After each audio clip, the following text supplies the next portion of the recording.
काय ग हे सफेद कपडे घालून कुठे चालली? परवाच आहे ना तुझ्या त्या जुन्या टी शर्टचं बारदन बनवलंय ते घालून जा. नवीन कपडे घालून चालली. आमच्या वेळेस नव्हते असली होळी आणि हे आणि ते. होळीचा तो कलर टाकून माझ्या केसामध्ये तो शॉर्ट घ्या मस्त. ए हिरोईन, होळीचे माझे केसात कलर घालून माझे शर्ट घे.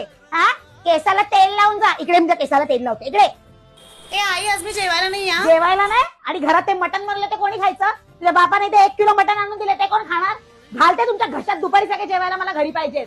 बस करा, होळी होळी लग्नाचं वय झालंय. लग्नाचं काय ते बघा, नवऱ्याच्या घरी जाऊन काय होळी तिथे खेळतायत. ओ एनी इकडे या.